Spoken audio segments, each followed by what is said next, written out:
Bonjour à tous, je suis Mathias Pogba.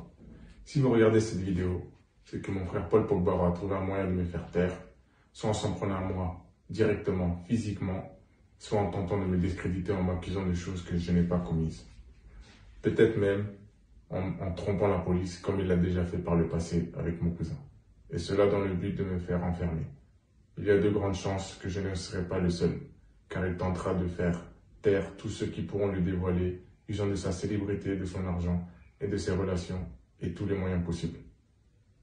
C'est pourquoi j'enregistre cette vidéo dans l'objectif que quoi qu'il m'arrive, tout soit révélé, et que le vrai visage de mon frère, ce grand hypocrite, manipulateur, sournois, cet homme mauvais et égoïste, que ce criminel soit dévoilé au grand jour. Ainsi, dans cette vidéo, je vais révéler tout ce dont je vous ai fait l'annonce précédemment. Les masques tombés comme R. Kelly, Weinstein et Mendy. Et vous verrez que ce n'est pas beau à voir. Être célèbre ne veut pas dire que l'on est forcément quelqu'un de bien. Personne n'est au-dessus de la justice. Aussi, sachez que je ne voulais pas faire cette vidéo et que si je le fais, ce n'est vraiment pas par jalousie. J'aurais voulu ne pas être dans la situation actuelle que je vais vous expliquer et qui m'y oblige. Mais c'est mon frère qui m'y a poussé. Cela car ce petit frère que j'ai aimé est devenu un être malsain et que je ne reconnais plus. Prêt à tout pour arriver à ses fins, se réjouissant et prenant du plaisir à tromper, à dominer, à rabaisser, à humilier et à mépriser les autres. Et en particulier sa famille, sa mère et ses proches. Il a dépassé la limite au point de pousser sa famille dans la tourmente et de les plonger dans la tristesse continue, tout en continuant lui à se réjouir et à leur rire au nez. Il a dépassé la limite, au point de mettre nos vies en danger, tout en l'abandonnant à notre sort, tandis que lui se mettait à l'abri des dangers qu'il a lui-même créés. Alors tout d'abord, il y a la famille et son véritable comportement envers elle. Et la vérité est loin de l'image devant des caméras. Car la réalité est qu'il a tourné le dos à sa famille sans raison. À sa famille qui ne lui a rien fait de mal. Car au contraire, il est né et a vécu dans une famille aimante, soudée, très soudée, qu'il a toujours soutenue et encouragée. Et quand je dis tourner le dos, je ne parle pas simplement de couper les ponts et de faire sa vie. Je parle de quelqu'un qui décide de ne rien faire pour vous, tout restant à proximité et en étant observateur de votre déchéance. S'en réjouissant, attendant que vous le suppliez pour ensuite vous faire des promesses qu'il ne tiendra pas afin d'augmenter votre désespoir. Qui parfois de lui-même vous fera des promesses qu'il ne tiendra pas pour vous faire rêver afin de mieux vous voir tomber. Qui de temps en temps vous donnera des miettes lorsque vous serez à terre, mais jamais assez pour vous en sortir. Pour que vous lui soyez redevable pour mieux vous mépriser et se faire passer pour une bonne personne. Alors que cet honnête préfère acheter des bijoux pour des dizaines de millions, quand des gens de sa famille proche sont gravement malades et le supplie de les aider à se soigner pour 1/100 du prix de ces bijoux. Quand je vous expliquerai tout en détail, vous découvrirez l'incarnation de la perfidie et de l'ingratitude. Le second sujet est la collusion de mon frère avec le crime organisé. Beaucoup seront choqués et auront du mal à le croire, mais c'est la vérité. Et c'est la raison pour laquelle notre famille et nos proches sont en danger aujourd'hui. Car sachez que mon frère, comme il l'avoue lui-même dans son documentaire, a toujours eu dans son entourage des criminels et des délinquants. Et qu'il a encore aujourd'hui. Si ça n'était que de l'amitié, ça pourrait aller. Le problème est qu'il s'est servi de ses relations et de leur nom, d'une part pour se protéger dans la rue, et d'autre part pour faire affaire avec eux dans le but que ces criminels fassent des choses pour lui, et qu'ils fassent couler le sang pour lui. Et je n'étais pas au courant de ces agissements jusqu'à que mon frère trahisse ses hommes de main et qu'il s'enfuit sans prévenir personne, nous abandonnant à notre sort, ma mère et moi, laissant sa famille et ses proches devenir les cibles de ces bandits. Certains de nos proches s'étant déjà fait agresser et tirer dessus à cause de lui. Et si nous ne sommes pas allés voir les autorités, c'est uniquement par peur de représailles, n'ayant aucun moyen de tous nous protéger, comme mon frère l'a fait pour lui-même. Et il a fallu que je reproche à Paul son comportement pour qu'il daigne éloigner notre mère du danger, s'occupant uniquement d'elle et abandonnant les autres. Mais bien sûr, il l'a fait loger seul, sans aucune protection, tandis que lui est tranquille dans sa forteresse, derrière ses gardes du corps. De plus, cela n'était pas gratuit. Il fallait que ma mère se range de son côté et plaide en sa faveur, ce qu'elle a malheureusement accepté. Ainsi aujourd'hui, j'œuvre pour la suivi du reste de ma famille et je vous en dirai tout en détail. Le troisième sujet est sa collaboratrice, Rafaela Pimenta, qui aujourd'hui a pris la relève de Mino Raiola, qui avait lui-même succédé à Walid Tanazefti. Or, celle-ci a pris la relève tant au niveau professionnel qu'au niveau de la manipulation. Car si mon frère est devenu ce qu'il est, c'est en grande partie car ces trois, en plus d'une autre personne dont on parlera après, ont particulièrement œuvré à l'isoler pour mieux l'influencer et le manipuler. Faute de quoi le premier Walid a pu tromper mon frère, comme ce fut relaté dans les journaux. Le deuxième Mino, secondé par Rafaela, a pu se gaver sur son dos comme avec aucun autre joueur. Et la dernière Rafaela assure désormais la relève l'aidant, entre guillemets, à gérer ses finances de façon rapprochée. Rapprochée en ayant sa propre chambre chez mon frère et en organisant des réunions nocturnes en nuisette dans le lit de mon frère. Et quand je dis qu'ils ont travaillé à séparer mon frère de sa famille, c'en est au point que lorsque j'ai appelé Rafa à l'aide car ma vie et celle de ma famille étaient en danger, elle m'a tout simplement ignoré, étant par cela soit complice de mon frère, soit faisant au moins preuve de non-assistance à personne en danger. Ainsi, je vous raconterai comment elle a infiltré notre famille jusqu'à quasiment tout gérer et devenir la seconde mère de mon frère. Le quatrième sujet, avec cette synthèse, vous devez commencer à cerner le personnage, et vous n'êtes pas au bout de vos surprises, car cet individu, appelé mon frère, est devenu depuis de nombreuses années un adepte de la sorcellerie, devenant le suivant d'un sorcier, connu comme le marabout Ibrahim, appelé Grande, un proche de l'ancien joueur Alou Diarra, qu'il aurait connu grâce au joueur Serge Aurier. C'est d'ailleurs de ce sorcier que je parlais précédemment, comme l'autre personne ayant œuvré à isoler mon frère, car les sorciers aiment détruire les familles. Les musulmans comprendront de quoi je parle, et d'autres riront en entendant cela, surtout à cette époque matérialiste.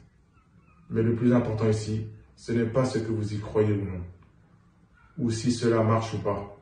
L'important est ce qu'implique cette pratique comme des choses immondes et odieuses, et ce qu'elle révèle comme noirceur intérieure et méchanceté de ses pratiquants.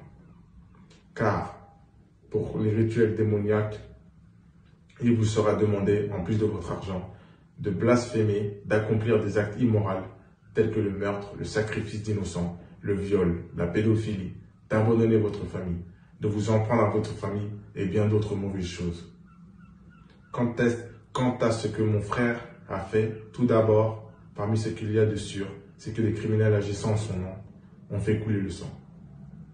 De plus, pour les objectifs de mon frère lors de ses pratiques maléfiques, sachez que mon frère à plusieurs reprises a jeté des sorts à ses coéquipiers footballeurs, dont le prodige Kylian Mbappé.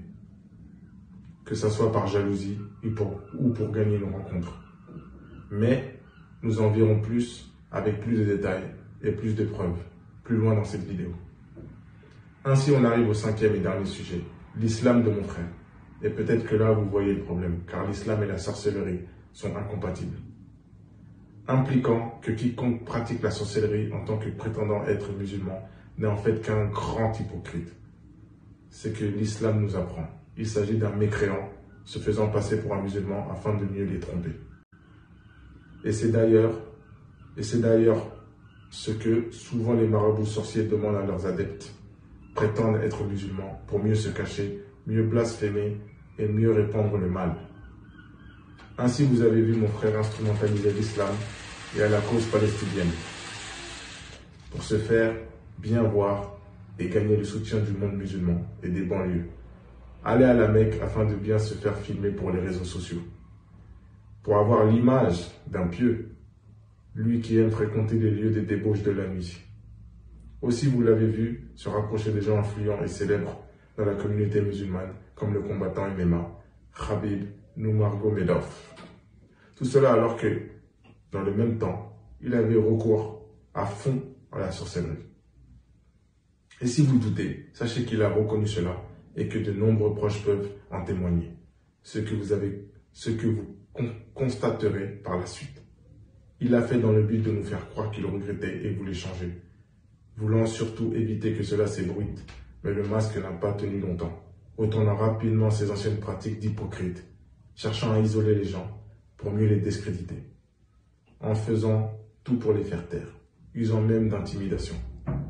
Et dans sa riposte, il nous a montré qu'il ne respectait pas aucunement les musulmans et au contraire qu'il les méprisait. Je vous expliquerai également tout ça par la suite. Ainsi, avec ce résumé, les contours et les grandes lignes du personnage sont dessinés. Et vous commencez à voir à quel individu malfaisant vous avez affaire, bien loin de l'image médiatique qu'il a construite pendant toutes ces années, comme il le dit lui-même à la fin de son dernier documentaire. Donc à présent, finissons le tableau et rentrons en détail dans les révélations, car il a beaucoup de dossiers à déterrer. Accrochez-vous, car vous risquez d'être encore plus choqués. D'ailleurs, je pense que mon frère lui-même risque d'être étonné que des affaires sombres qu'il pensait être le seul à connaître, lui et son petit comité, soient dévoilées au grand jour. Alors commençons. Mais tout d'abord, rappelez-vous que cette vidéo est une assurance pour m'assurer que s'il m'arrive quelque chose, toute la vérité soit révélée au monde. Ainsi, elle constitue une condensée de révélations brutes où je citerai les faits et les informations à ma disposition, tout en décrivant moi-même les preuves et les témoignages. C'est le manque de temps qui m'oblige à ainsi. Et si le temps m'est donné, je réaliserai une série de vidéos en plusieurs épisodes où je prendrai le temps de présenter chaque preuve et d'inviter tous les témoins et toutes les victimes. Mais tout cela est facilement vérifiable par des enquêteurs. Ainsi, selon le moment de publication de cette vidéo, la série d'épisodes existera peut-être. Maintenant que cela est dit, commençons. Sachez que cette histoire m'attriste car à l'origine nous sommes une famille de 3 frères et 2 cousines que nous considérons comme nos sœurs, avec notre mère qui s'occupait de nous toute seule après un divorce arrivé très tôt. Nous étions une famille très soudée et solidaire, tenant les uns aux autres, et même avec un peu de moyens, nous étions heureux. C'est une ambiance familiale, sans aucune jalousie. Nous étions fiers du succès de ses membres, et en particulier du succès de mon frère. Depuis l'enfance, nous l'avons soutenu, encouragé, étant heureux pour lui, et triste quand il était triste. Nous avons toujours été là pour lui, prêts à tout pour lui, mais il a oublié tout ça. Enfant, très tôt, nous avons ensemble énormément pratiqué le ballon. Et nous, ses grands frères, étions protecteurs et exigeants. Et l'emmenions souvent jouer contre des joueurs plus âgés, car nous voulions le voir progresser. Et même s'il ne l'avouera pas, mon frère Florentin fut pour lui une grande source d'inspiration, pour apprendre à jouer du pied gauche, et aussi une grande source de motivation, car Florentin fut le premier de la fratrie à signer pour devenir professionnel. C'est peut-être de là qu'est né envers nous sa rivalité non réciproque, et son envie constamment de nous dominer sur tous les plans. Nous souhaitons jamais pour nous la réussite, alors que nous tous étions toujours à fond derrière lui. Ainsi, toute la famille était fière lorsqu'il intégra le monde du football, intéressant de grandes équipes. Ainsi, lorsqu'en 2012, assailli de doutes pour son avenir, mais ayant un penchant pour Manchester, c'est moi qui ai convaincu Paul de signer à la Juventus de Turin, ce qui fut la meilleure décision de sa carrière. Là-bas, il acquit ses lettres de noblesse, écrivant une part de l'histoire du football. Notre relation allait assez bien jusqu'en 2015. En fait, jusqu'à là, nos relations étaient assez bonnes, même si elle avait commencé à se dégrader lentement avant cela, du fait de l'influence de ses agents et représentants, avec en tête Walid, puis Mino et Rafaela. Cette dernière qui d'ailleurs eut une relation avec Walid. Ils ont procédé méthodiquement en s'employant à pousser mon frère à mettre de la distance entre lui et ses amis.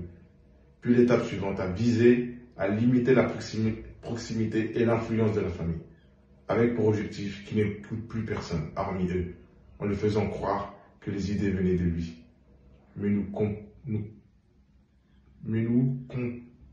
nous comprendrons cela tardivement. Ainsi, en 2015, ce fut l'année où les choses commencèrent vraiment à changer. Car cette année, il fit de lui-même une montagne de promesses à l'ensemble de la famille des différents pays, lui promettant d'améliorer leur situation, de les aider, de les soutenir et carrément de changer leur vie, suscitant de lui-même l'espoir de ses proches, eux qui n'attendaient pas autant. En passant, il faut savoir que cette même année, qui se rapprocha vraiment de son marabout sorcier qu'il connaissait d'avant par le biais de ses amis. Une relation qui dure depuis, chose que nous apprendrons en 2022 par le biais d'un proche qui a participé à cela malgré lui, ce qui fut confirmé par l'intéressé lui-même, mais nous reviendrons dessus plus tard. Ainsi, donc Paul promit de s'occuper de la famille, de prendre soin d'eux, de leur acheter des maisons, de leur financer des business. Et pour les plus démunis de la famille, dont nous savons que certains habitent des ghettos et dorment dans des appartements remplis de rats, il promit de les sortir de la précarité. Aussi, il promit à sa famille la plus proche de la faire bénéficier de ses contrats de sponsor, comme celui avec Adidas. En fait, il fit miroiter de lui-même à la famille un avenir d'une famille soudée, radieuse, profitant ensemble de sa réussite. Mais bien sûr, ce fut la désillusion. Comprenez bien que nous ne convoitons pas sa richesse, mais que c'est plutôt lui seul qui s'est mis à faire des promesses à sa famille pour ensuite n'en tenir aucune et les abandonner. Et toute la famille peut témoigner de cela. Témoignage que vous verrez si j'ai la possibilité de faire ces révélations en plusieurs épisodes. Ainsi, en 2016, il intégra Manchester United après un transfert au montant historique, signa un grand contrat avec Adidas et éteint le pic de sa notoriété.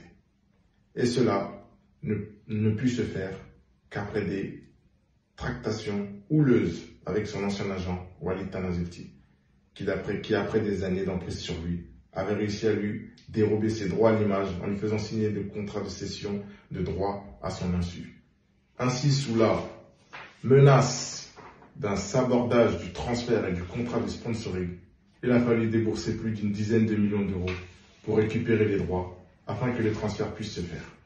Au passage, Mino, qui collaborait avec Walid, a pu prendre la relève dans l'emprise et se gaver de plus d'une trentaine de millions d'euros sur le dos de mon frère.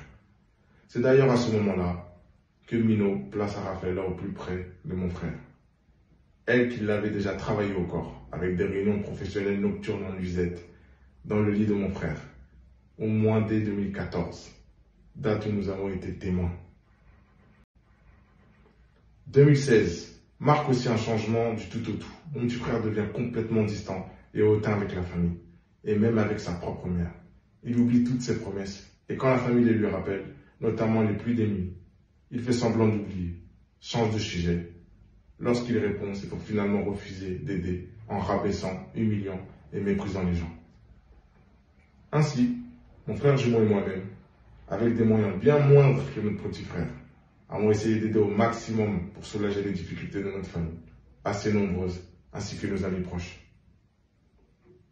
Ainsi, parmi le cas des promesses non tenues envers nos proches les plus en difficulté, il y a celui de notre tante, la sœur de ma mère, vivant en Belgique, dans les quartiers pauvres, étant handicapée suite à des opérations aux deux genoux, étant dans l'impossibilité de travailler. Alors, lorsque celle-ci lui demanda de l'aide, lui demandant s'il pouvait tenir sa promesse de lui faire vivre dans de meilleures conditions, loin du ghetto, ou au moins de l'aider, il l'envoya balader et au bout d'un moment, il ne répondait même plus à ses appels. Ensuite, lorsque notre cousine, la fille de notre tante, aujourd'hui mère de famille, qui est comme notre sœur, car ayant grandi avec nous dans la même maison, ayant pris soin de nous, l'a imploré de les aider.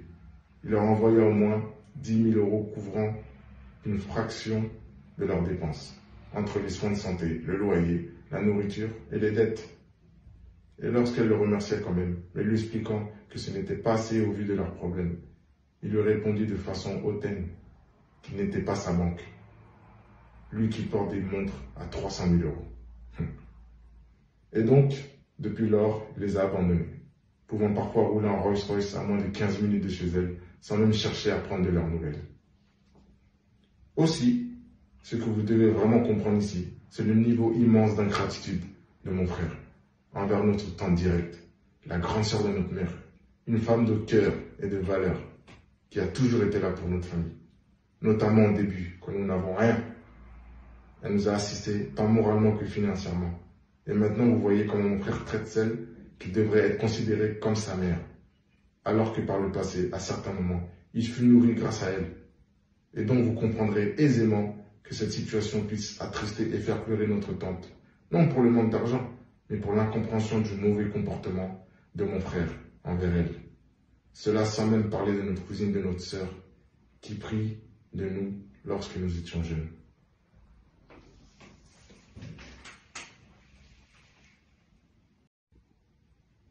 En y réfléchissant, je pense que mon frère fait payer à la tante sa franchise, car pour son bien, elle n'hésite jamais à lui dire en face ce qui ne va pas chez lui. Ce qui aboutit finalement à lui jeter au visage son hypocrisie, sa méchanceté et son vice, chose qu'il ne doit clairement pas apprécier. Aussi, prenons un autre cas d'injustice et d'ingratitude flagrante, celui de notre cousine proche, vivant aux États-Unis, pays où les soins de santé sont excessivement chers. Elle atteint d'une maladie du sang assez rare, le von Willebrand type 2B hémophilia, lui compliquant la vie par des hémorragies internes et externes pouvant survenir n'importe quand, sans raison apparente, avec un risque de complications à la moindre blessure ou intervention médicale. C'est pourquoi notre cousine a imploré mon frère pendant 2 ans, de l'aider à financer un traitement valant dans les 100 000 € qui lui permettrait de guérir ou d'au moins grandement améliorer sa situation afin d'avoir une vie normale. Et bien sûr, il refusa, prétextant une raison faillacieuse comme quoi cette maladie est héréditaire et donc il ne pouvait pas l'aider. Sauf que oui, ça peut être héréditaire, mais ça n'empêche pas qu'il y ait des traitements, comme n'importe qui pourra le voir en tapant sur Google. Ainsi, vous voyez comment au lieu d'assumer son refus, il préféra la balader pendant longtemps, s'amusant à donner des fausses excuses à une proche, malade, désespérée, qui attend jusqu'à présent depuis plus de 3 ans ce jour. Vous pourrez peut-être penser qu'il a le droit d'être avare, alors que l'avarice est l'un des pires défauts de l'homme. Qui aime les gens avares?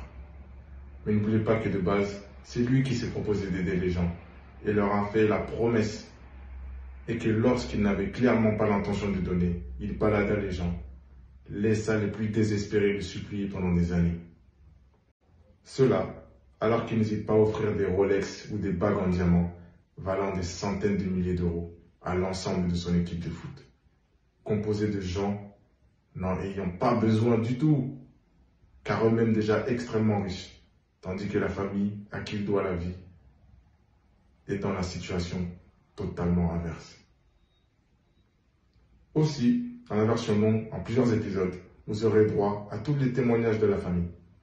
Surtout que j'ai moi-même bénéficié de son mauvais traitement lorsqu'en 2017, je fus blessé au tendon d'Achille, me retrouvant sans contrat, sans revenu, sans économie, mon argent ayant servi pour la famille.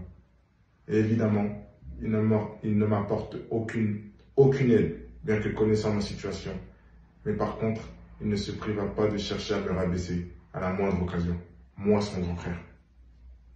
Sachez aussi qu'en 2018, la famille a dû faire bloc pour l'obliger à nous obtenir des places pour la Coupe du Monde. Autrement, aucun membre de la famille n'y aurait assisté, chose qui ne l'aurait pas dérangé, ce qui témoigne encore d'un manque d'estime pour sa famille. Et cette année 2018 fut vraiment difficile pour la famille, car plusieurs membres, dont ma mère, nos tantes et d'autres proches, ont connu différents problèmes et heurtent des problèmes financiers, n'arrivant pas à payer leur loyer, se nourrissant difficilement et se retrouvant systématiquement à découvert. Ainsi, mon frère jumeau et moi avons fait ce que nous pouvions jusqu'à nous mettre nous-mêmes en difficulté. Et quand on demandait de l'aide à Paul, aussi minime qu'elle puisse être, soit il nous prenait au mot, qui premier degré, pour bien se moquer de nous en nous donnant que très peu. Soit il nous snobait et nous ignorait complètement. Ainsi, je demande, est-ce normal d'agir ainsi envers sa famille? Et encore plus envers sa mère, qu'il présente aux médias comme un modèle, une inspiration, une personne vraiment importante pour lui? Évidemment que non. Mon frère est une personne qui ne pense qu'à lui, qui ne souhaite pas que sa famille réussisse, allant jusqu'à vous dissuader de vos projets, de vos idées, pour ensuite se les accaparer. Comme lorsque notre frère Florentin a proposé l'idée de créer la marque Pop Banks, dans le but qu'elle soit exploitée par les 3 frères, et qu'il a refusé, prétextant que ce n'était pas une bonne idée, pour ensuite aller lui-même déposer la marque à son nom, derrière nos dos. Ainsi, si vous allez à l'INPI, vous trouverez la marque à son nom seul, ce qui nous a montré et prouvé qu'il voulait être le seul à exploiter le nom et la marque Pogba, qui, ne l'oublions pas, est le nom de nos ancêtres. Il est également quelqu'un de cupide et tellement avide qu'il essayera malgré toute sa richesse de vous prendre le peu que vous avez. Comme quand nous décidâmes à trois d'acheter une maison pour notre mère en SCI, pour Société Civile Immobilière, chacun mettant selon ses moyens. Alors tout d'abord, il laissa mon frère jumeau faire un prêt bancaire à intérêt, bizarre en tant que musulman. Ce que Florentin fit, car sans quoi Paul se retirait du projet. Et avec tout ça, plus tard, il essaya de nous forcer à signer des papiers pour nous évincer complètement. Nous envoyons même ses avocats pour prendre le contrôle de la SCI, devenant ainsi le seul propriétaire. Prétextant que puisqu'il était le plus grand contributeur, il pouvait révoquer nos droits comme bon lui semble, comme si nous n'avions jamais investi.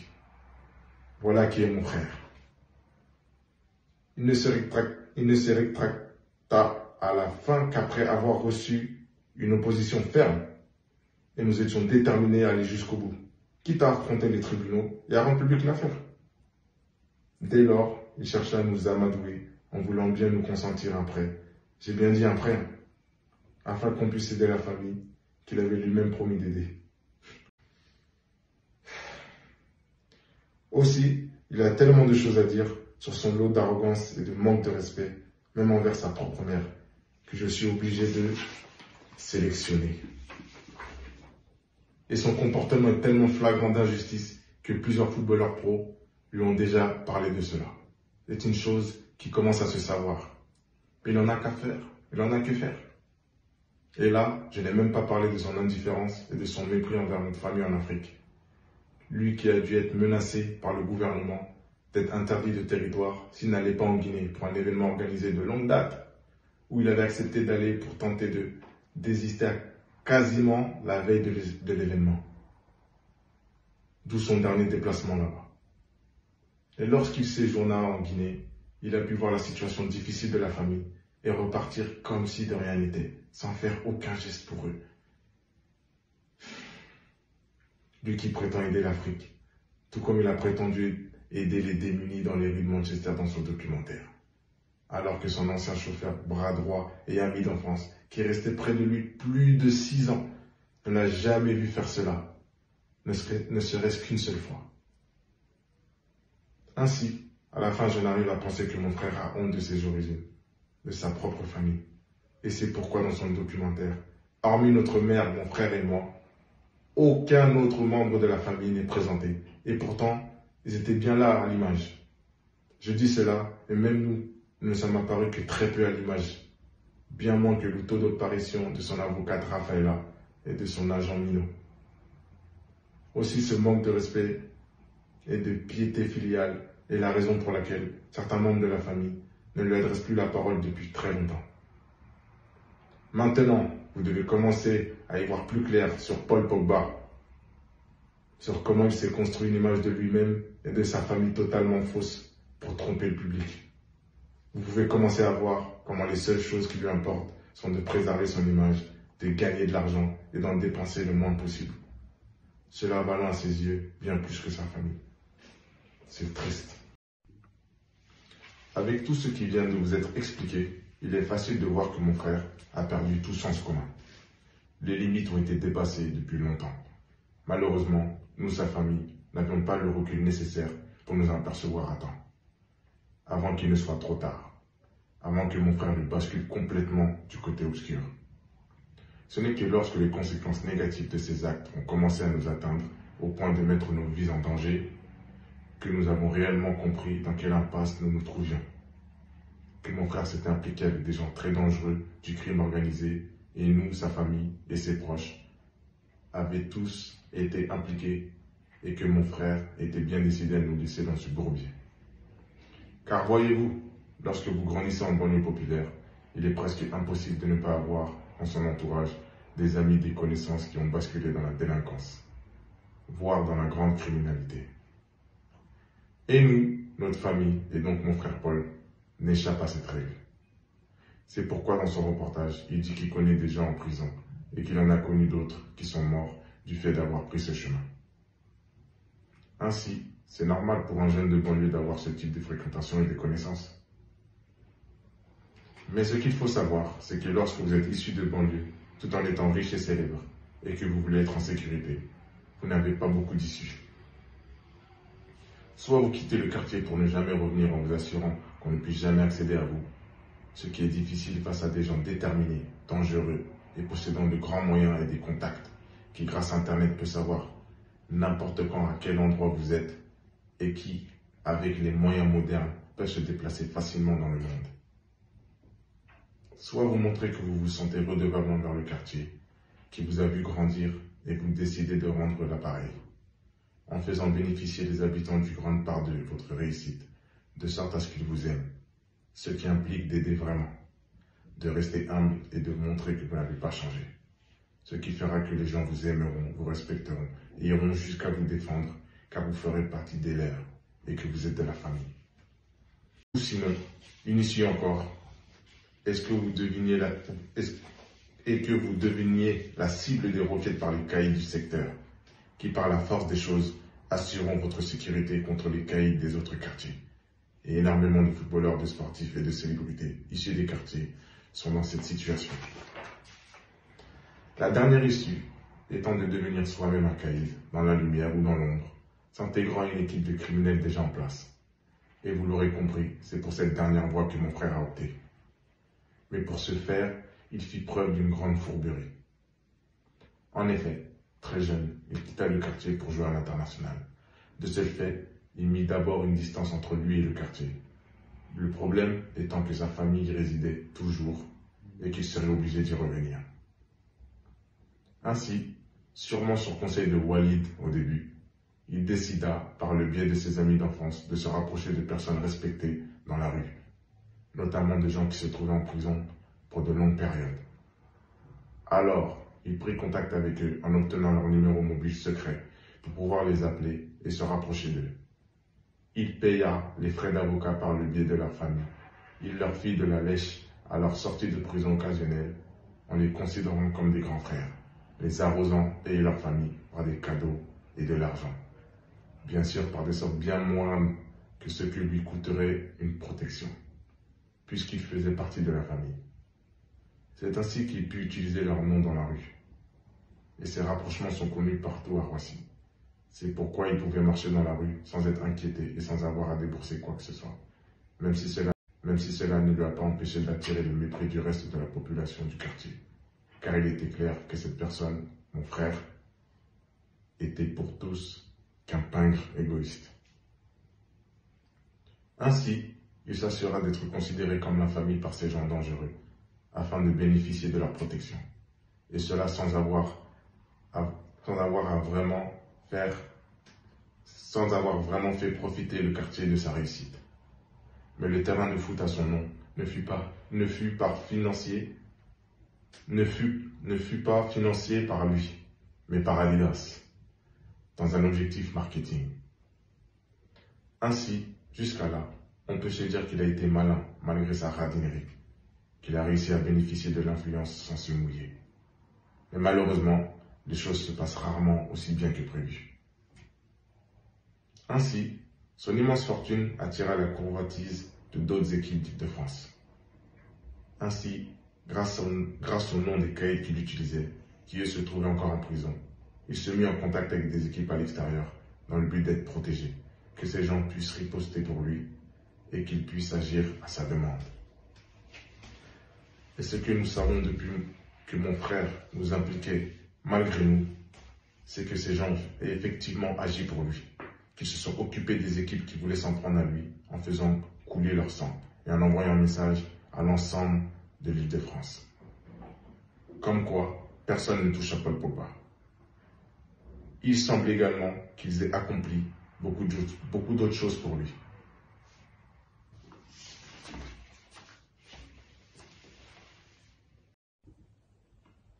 Aussi, vous vous demandez comment nous savons cela.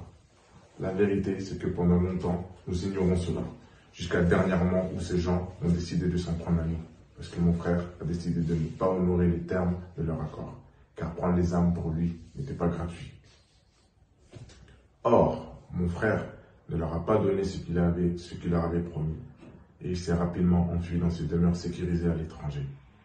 Et lorsqu'il le fit seul, sans prévenir personne des problèmes qu'il a causés, et abandonnant sa famille, nous laissant, ma mère et moi, ainsi que nos amis, être la cible de ses anciens partenaires. Cela sans même nous avertir du danger. Et il a fallu que je sois braqué pour comprendre la réalité de la situation. Ce qui fait qu'en y repensant, j'aurais pu mourir sans en comprendre la raison. Il n'y a que plus tard, après mes remontrances et après avoir compris cela pouvait nuire à son image, qu'il éloigna ma mère seule dans un logement non sécurisé dans le sud, en l'achetant par la même occasion afin qu'elle se taise sur ses agissements et l'appuie en tout. C'est qu'elle acceptera malheureusement, laissant ses autres fils en proie du danger pour des considérations matérielles. Je sais, triste réalité. D'ailleurs, depuis lors, hormis ma mère qui est de son côté, il bloque les appels de toute la famille, moi y compris, et de tous les proches au courant de l'histoire, nous montrant qu'il nous a complètement abandonnés. Ainsi, ces bandits virent vers nous, sa famille et ses proches. Ils se mirent à nous intimider, à nous agresser. Ils brûlèrent nos voitures, mirent le feu chez ma mère, et je fus moi-même braqué. Et dernièrement, ils prirent un proche connu et respectable aussi, pour avoir fait de la prison pendant longtemps, dont mon frère a auparavant utilisé le nom dans la rue, parmi tous les noms qu'il utilisa. Ces bandits étaient également tombés sur ce proche pour l'intimider, et ainsi, il avait cherché à plaider en faveur de mon frère, afin d'arranger la situation et d'éviter qu'il le blesse gravement, lui et sa famille. Et il avait ainsi fait gagner du temps à mon frère, qu'il avait prétendu qu'il arrangerait la situation, vu qu'il en était là à l'origine. Mais au final, mon frère ne fit rien, et les bandits attrapèrent ce proche pour lui tirer une balle dans la main, afin de faire passer un message à mon frère, comme quoi la vie de ses proches était en danger, et ils firent une vidéo de cela dans laquelle ils s'exposent leur relation avec mon frère, et qu'ils ont pour lui. Mais mon frère n'en a jusqu'à ce jour rien à faire. Alors aujourd'hui, ma famille et moi-même, nous nous retrouvons dans une impasse. Ne connaissant pas l'identité de ces agresseurs, nous pouvons les dénoncer afin qu'ils soient tous arrêtés. Car s'ils ne sont pas tous arrêtés, il y aura toujours un risque de représailles et personne ne pourra rien pour nous avant le drame. Nous ne pouvons pas nous protéger, ni même compter sur la police pour cela. Car il y a trop de monde en danger. Et bien sûr, nous n'avons pas les moyens de nous mettre tous en sécurité ou même de déménager assez loin. Ainsi, il ne nous reste que la solution de dévoiler au grand public mon frère, afin qu'il assume ses responsabilités et de nous débrouiller par nous-mêmes pour compenser ces bandits. Le problème étant que là encore, les choses ne sont pas si simples, car mon frère, ce lâche qui a abandonné sa famille, est déterminé à empêcher cette histoire de s'ébruiter. Ainsi, je m'attends au pire de sa part. Ainsi, encore une fois, voilà une facette de mon frère que peu de gens connaissent. Ainsi, dans la série d'épisodes, qui j'espère verra le jour, vous verrez les témoignages de tous ceux qui ont souffert et ont été blessés par sa faute.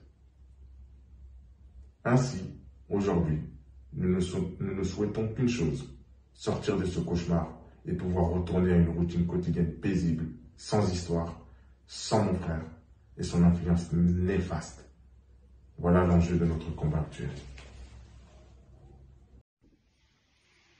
Ainsi, dans cette lutte, pour se libérer de cette crise mortelle engendrée par mon frère, on ne peut faire l'impasse sur celle qui le seconde en tout aujourd'hui et lui sert de conseil, Rafaela Pimienta, cette femme ambitieuse et opportuniste qui a réussi à s'élever dans le monde du football et de se rapprocher de mon frère par la flatterie et par de basses pratiques. L'essentiel de ces pratiques a déjà été expliqué précédemment. Mais il s'agit de comprendre qu'elle a réussi à devenir indispensable à mon frère, à tel point qu'il n'envisage plus rien sans la consulter. Elle s'est tellement rendue indispensable qu'elle joue souvent le rôle de secrétaire particulière, s'occupant de réservation de billets d'avion, d'hôtel ou de restaurant. Elle s'est placée dans une position où elle peut être au courant de tous les agissements de mon frère. C'est elle que mon frère ne peut faire que très peu de dépenses sans qu'elle ne soit au courant et qu'elle ait son mot à dire. L'une de ses stratégies fut également de se rapprocher de ma mère, de prendre l'ascendant sur elle par son statut d'avocat, son cursus et son savoir, afin que ma mère se sente ignorante et n'ose dire et répliquer quoi que ce soit, poussant ma mère à revenir vers elle pour toute question et tout besoin. Voyez-vous, elle s'est placée en tampon entre la mère et son fils. C'est ainsi qu'elle est devenue la seconde mère de mon frère. Et bien sûr, elle ne s'est pas arrêtée là, car elle a fait en sorte d'être un tampon entre toute la famille et mon frère. C'est ainsi que s'est maintenu l'emprise et le contrôle sur mon frère pendant toutes ces années, pouvant ainsi tenter de la façonner à sa guise, sachant que ce façonnage a commencé très tôt, car plus les gens sont jeunes, plus ils sont malléables. Bien sûr, ça n'excuse pas les fautes de mon frère, car il est adulte, désormais père de famille, et donc responsable de ses actes et de ses choix. Ce que je veux montrer, c'est qu'il n'est pas le seul responsable et que d'autres ont grandement contribué à la situation actuelle. Et vous voulez la plus grande preuve de leur emprise ayant poussé mon frère à devenir un individu abject. C'est qu'ils ont réussi à faire que mon frère se retrouve quasiment seul, les quelques restants de son entourage n'étant là que par intérêt. D'ailleurs, Rafa, comme on l'appelle, a toujours été au courant de ce qui s'est passé dans la famille et du comportement de mon frère, sans jamais les dissuader, car au contraire, c'est eux-mêmes qui lui ont poussé. Elle est également au courant de tout ce que mon frère a fait et qui a mis en péril notre famille. Ainsi, elle est au courant de la collusion de mon frère avec des criminels et elle est aussi au courant de tout ce que nous avons subi comme représailles à cause de lui. Cela, car je l'ai contacté en personne et lui ai tout expliqué moi-même et je possède encore les traces de nos échanges. Malgré cela, qu'a-t-elle fait? Rien. Ainsi, je demande où est l'intégrité de cette personne. Et en ce qui concerne son professionnalisme, ne serait-elle plutôt une pro de la manipulation? Ainsi, je pointe du doigt Rafaela Pimienta pour avoir utilisé notre famille pour leur carrière et leurs ambitions. Ils ont ainsi détruit et transformé notre famille heureuse, jadis, en un lieu où règne le ressentiment désormais. Est-ce ainsi qu'est censé agir un agent ou un avocat, quand ils devraient agir dans l'intérêt de leurs clients et de leur famille? Ne devraient-ils pas aider leurs clients à améliorer leur vie? Est-ce le cas quand on les pousse à détruire leur famille? Quand on laisse ces familles en proie au danger? Ainsi, j'incite tout footballeur et sportif de haut niveau, envisageant de travailler avec elle et l'écurie Raiola, à se poser les bonnes questions. Et s'ils veulent laisser ce genre d'individus entrer dans leur vie pour leur confier leur avenir, la leur et celle de leur famille. Ainsi, à présent, vous comprenez mieux le cheminement qui a emmené mon frère à se corrompre. Et dans cette voie qu'il a prise, la relation qu'il a nouée avec son marabout sorcier fut décisif. On parle d'un marabout assez jeune du nom Ibrahim, surnommé Grande, associé secret de la société Team 5 de Roissy en France, selon ses propres dires, car c'est un proche de l'ancien international Alou Diarra. Mon frère l'a rencontré grâce au joueur Serge Aurier, lui ayant recommandé son marabout. C'est grâce à son ancien chauffeur bras droit et ami d'enfance, Mamadou Magassa, surnommé Mams, présenté comme tel dans l'avant-dernier documentaire de mon frère, que tout fut découvert. C'est grâce à lui que la vérité fut révélée, lui qui a travaillé auprès de mon frère pendant 6 ans environ. À son insu, il fut utilisé pendant près de 4 ans comme intermédiaire entre mon frère et son marabout sorcier, qu'il avait présenté au départ comme son oncle, qui bien sûr n'a jamais fait partie de la famille. C'est plus tard, lorsqu'il découvrit la vérité, qu'il prit peur, qu'il décida de quitter mon frère. Cet ex-bras droit nous a tout raconté, comment tout se passait, et ainsi que comment il a été exploité par mon frère alors qu'il prétendait être son ami. Ainsi, il rencontra ce faux oncle pour la première fois en 2015, lorsque Paul l'invita ce sorcier à dîner chez lui. Peu de temps après, Paul lui demanda de livrer un gros sac d'argent à l'aéroport Charles de Gaulle à un inconnu. 2016 arrive le transfert de Paul, qui s'effectue avec le plus gros montant de l'histoire. La relation avec le sorcier devient plus proche, et le marabout travaille dès lors beaucoup pour lui. Ainsi, le rôle d'intermédiaire de Mams en rapport avec le sorcier consistait essentiellement à faire parvenir les paiements liquides de mon frère Paul au sorcier, en paiement pour ses rituels mystiques, ce qu'il effectua 1 à 2 fois par mois pour les montants tournant autour de 75 à 100 000 euros à chaque fois. Le montant était tellement récurrent que pour faciliter la tâche, Paul lui avait fait une procuration auprès de la Banque centrale de Londres afin qu'il retire lui-même l'argent et effectuer la remise directement et rapidement. Ainsi, Mams effectua régulièrement des voyages entre la France et le Royaume-Uni à partir de 2016. Voyage qui avait pour seul objectif de livrer l'argent à l'aéroport Charles de Gaulle au sorcier, qui venait récupérer l'argent lui-même. Dès qu'il déposait l'argent, il retournait aussitôt dans l'avion. Il effectua aussi des voyages lorsqu'il avait de grands matchs à venir. Fin de 2016, le sorcier décide de venir à Manchester sous le couvert d'être fan de l'équipe. Mais comme il n'y a pas de visa, il demande à Paul de s'en occuper, ce qu'il fera. Pendant ce séjour, il demandera à visiter le stade, s'isolera avec Paul, et un moment plus tard, Paul demandera à Mamadou d'aller enterrer un papier dans la pelouse sans fournir d'explication. Car notez que jusqu'à là, Mams ne savait pas dans quoi il était impliqué.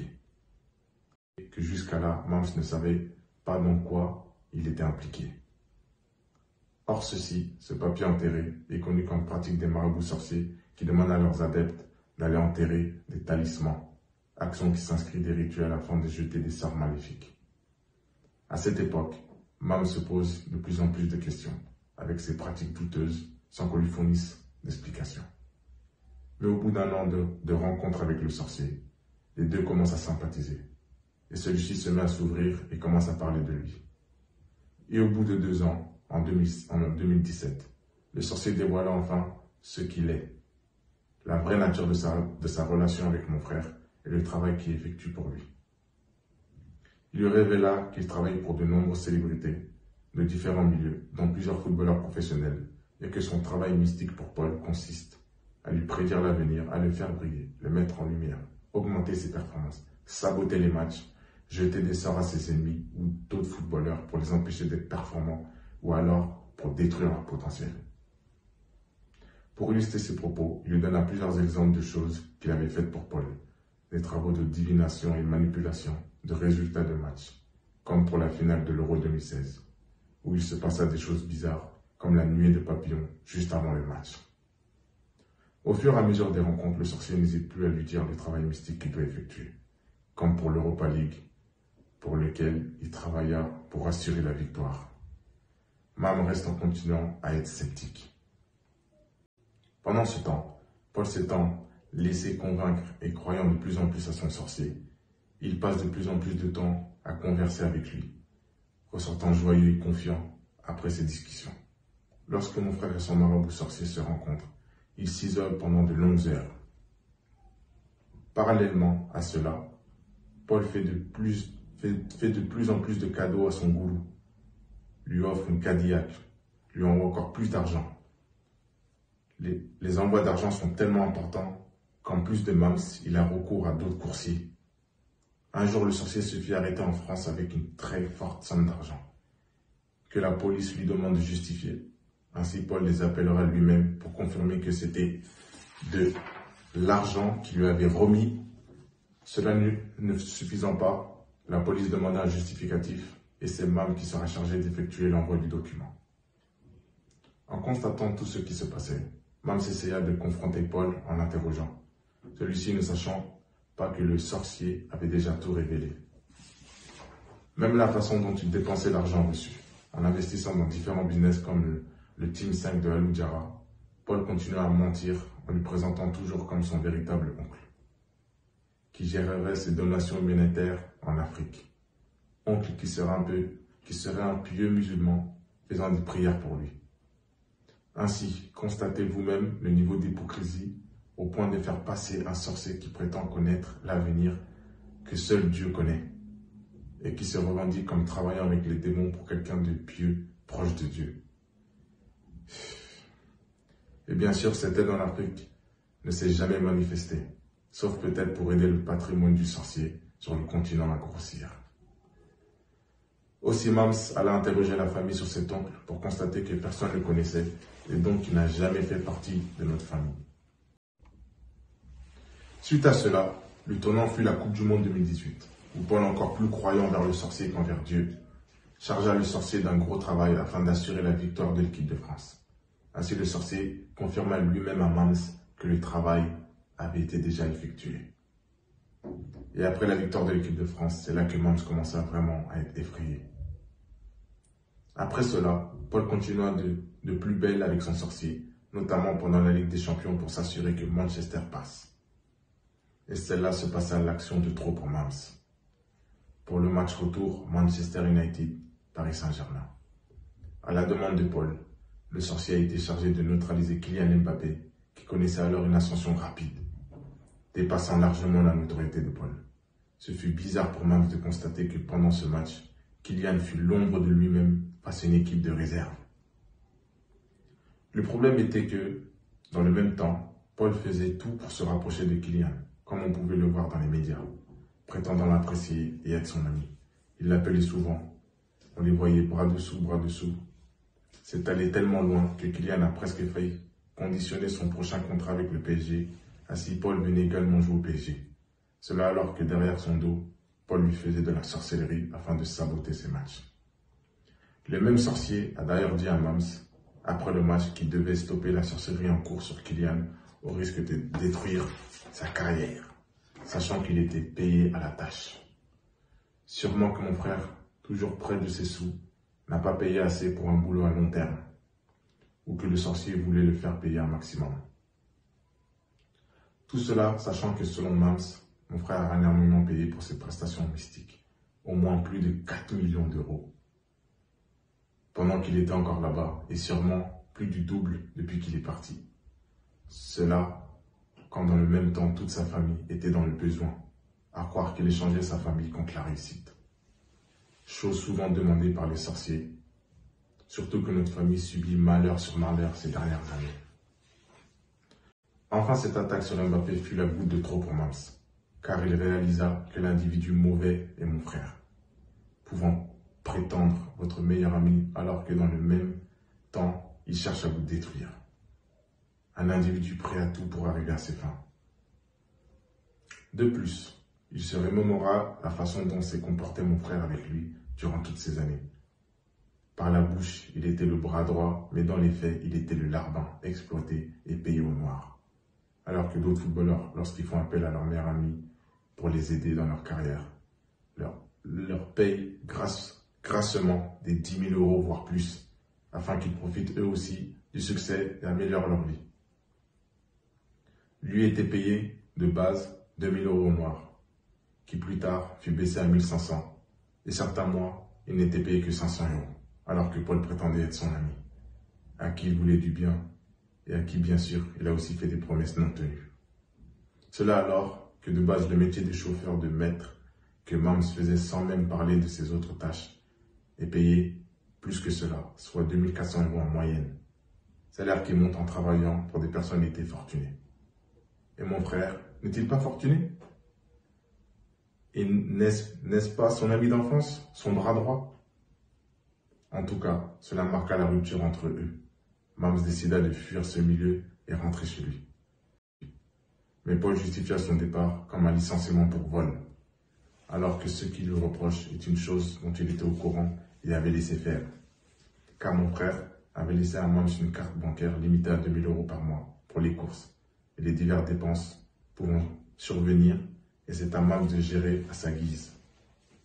Le problème étant que souvent la famille l'appelait, notamment ma mère, car elle avait plus d'argent pour se nourrir, ainsi plusieurs fois elle lui envoyait un peu d'argent de cette carte, chose qui ne cachait pas à mon frère et qui n'avait jamais posé problème. Les sommes étant dérisoires pour mon frère. Mais à la fin, ce fut le motif de licenciement de Mams afin de le discréditer. Voyez comment le maintien de l'image a tout pris primordial pour mon frère. Aussi, lorsque les agissements de mon frère ont commencé à se savoir, Plusieurs de ses proches de l'époque ont cherché à le raisonner, à chaque fois. Il prétendit comprendre qu'il arrêtait, pour toujours continuer ensuite. Ainsi, à l'heure actuelle, il ne serait pas étonnant qu'il continue ses pratiques. Aussi, retenez que cette relation entre mon frère et le sorcier est avérée, que lorsque ses proches de l'époque le confrontaient, au début il a essayé de nier, mais à la fin, devant l'évidence, il ne put qu'acquiescer, se mettant même à pleurer pour essayer de convaincre qu'il le regrettait, alors qu'en fait il avait peur pour sa carrière si cela s'ébruitait. Mais depuis lors, depuis ces confrontations, courant que sa comédie ne marchait pas, il coupa les ponts avec les proches qu'il avait confrontés. Ainsi, j'ai essayé d'être clair dans ce récit, mais lors de la série d'épisodes, vous aurez droit à l'ensemble des éléments et des témoignages de tous les protagonistes, notamment celui de Mams, avec tous les détails et même les propos du marabout sorcier lui-même.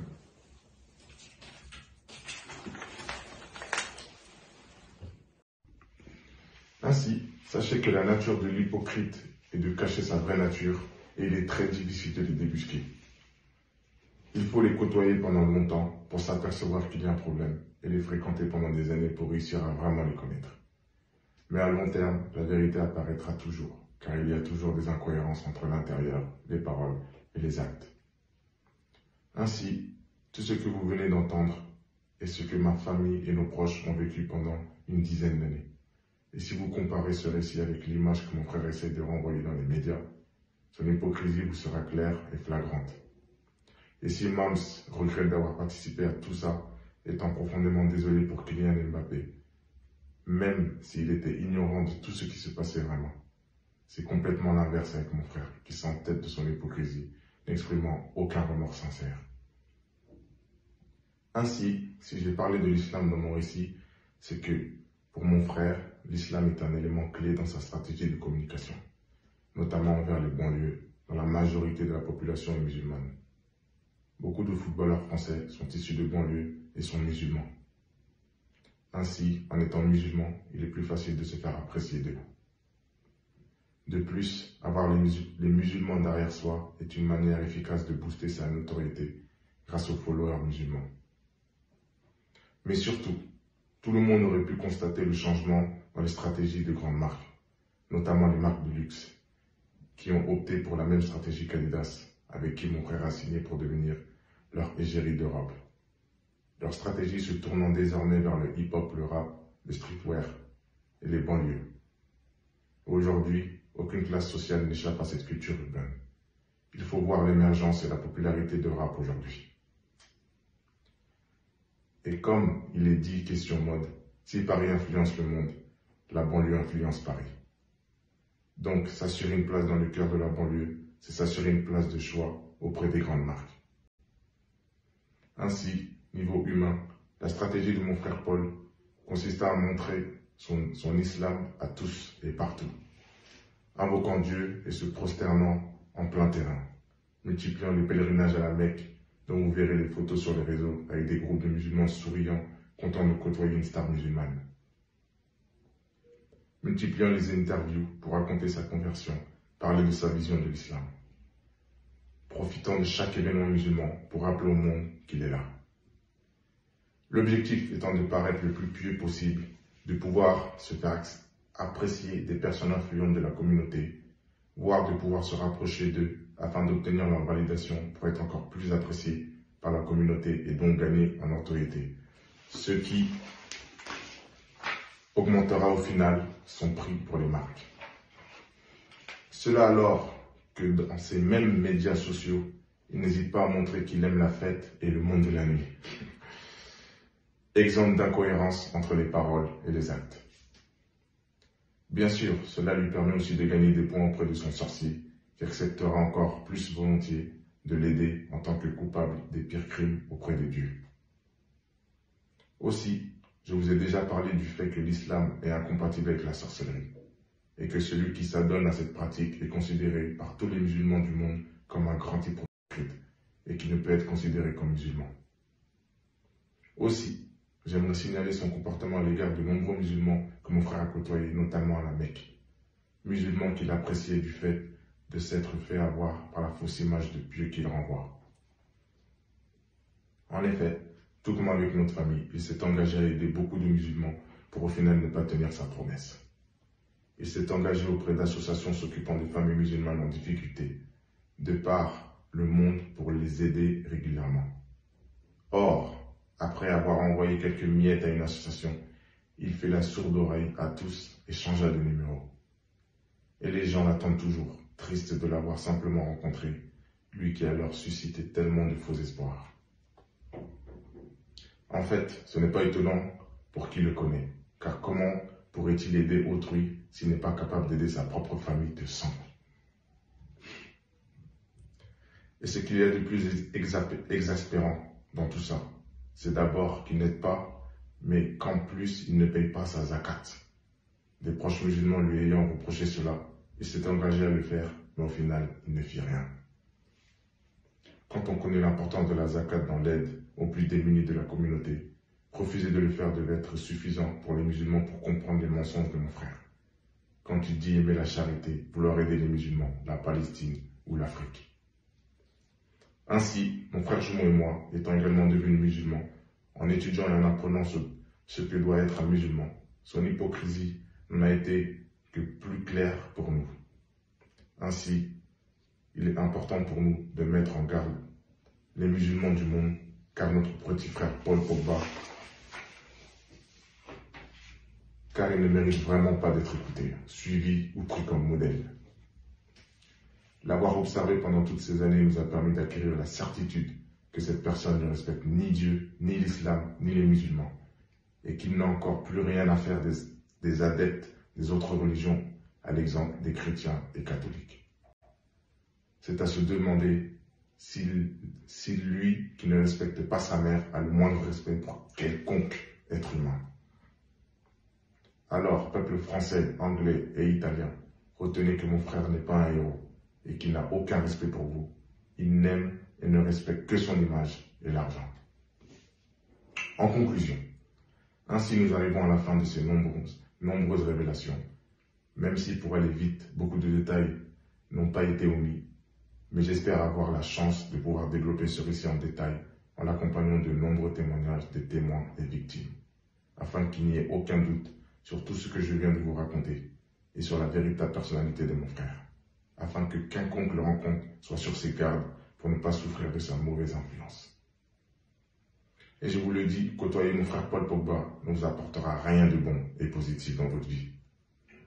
Notre famille s'en serait portée bien mieux s'il avait coupé les ponts dès le début et s'il n'avait pas cherché à exercer son influence sur nous, s'il s'était abstenu de faire des promesses. Aujourd'hui, ce que j'espère, c'est que mon frère se réveille, qu'il assume sa responsabilité et que notre famille puisse sortir du guêpier mortel dans lequel il nous a mis.